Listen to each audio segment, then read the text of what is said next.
Don't announce your engagement at someone else's wedding, or this might just happen to you. Last summer, I was at a cousin's wedding. His bride and her family had been close with ours since before I was born, and the couple had known each other since they were toddlers. So it was a particularly exciting event for both sides of the family. However, after the ceremony was over and the party had only just started, one of the bridesmaids decided to announce her own engagement. The attention was immediately taken away from the newlyweds and brought to the bridesmaid, who I'll call Sarah, and her equally smug fiancé.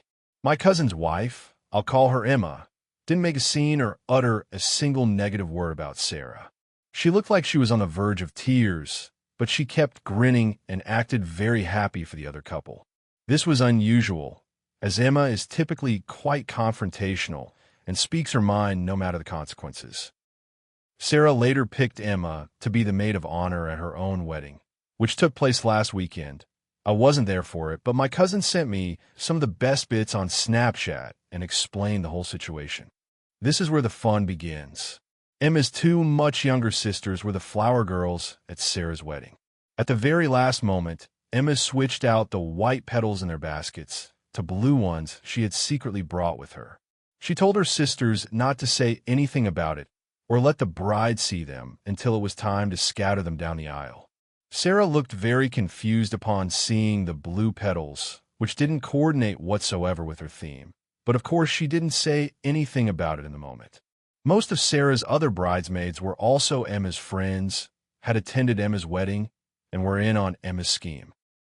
At the reception, Emma's sisters and the other bridesmaids were tight-lipped when Sarah began demanding to know why there were blue petals. The wedding planner ended up getting a lot of abuse for not checking the flower girls' baskets before they walked down the aisle. Finally, it was time for the speeches. The speeches took place in front of a massive screen, displaying a loop of photos with Sarah and her husband, which had been compiled by Emma. Emma took the remote that controlled the presentation screen, and at first she showed some pre-approved humorous photos of Sarah with Emma and other friends to facilitate a couple lighthearted jokes. Then, at the very end, Emma said to Sarah that she must be wondering why there were blue petals instead of the white ones originally planned. That was when Emma displayed the last slide from her presentation. Emma announced in front of everyone that she was 5 months pregnant and that she'd just discovered the baby was a boy, hence the blue petals. The last slide? Her ultrasound picture. There were shocked yells and gasps. Sarah had a fit, but those involved in the scheme cheered so loudly that I sincerely regret watching the Snapchat recordings with headphones.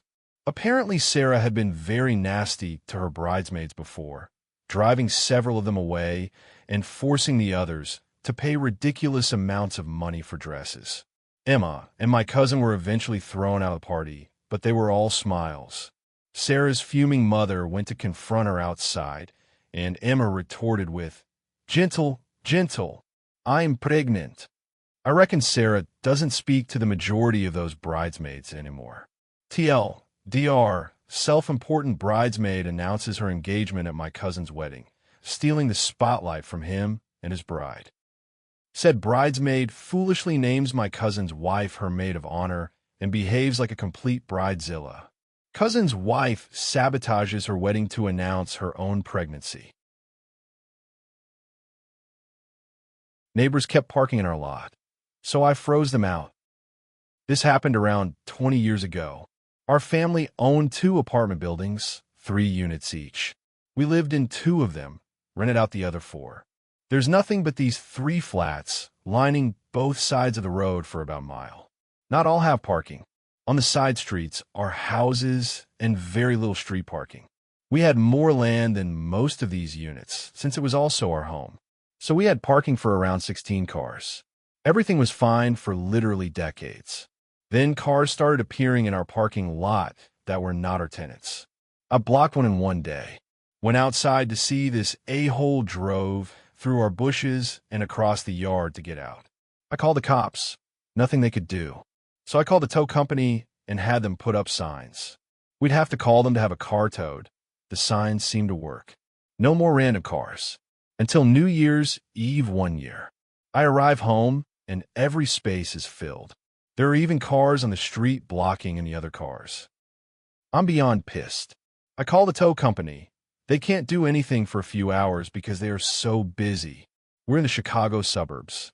It's below zero out. I have an idea. I dig out the lawn sprinklers and hoses. I run one hose inside to the laundry room faucet and turn on hot water. This way the hose and sprinklers won't ice up. But the cars and ground sure did.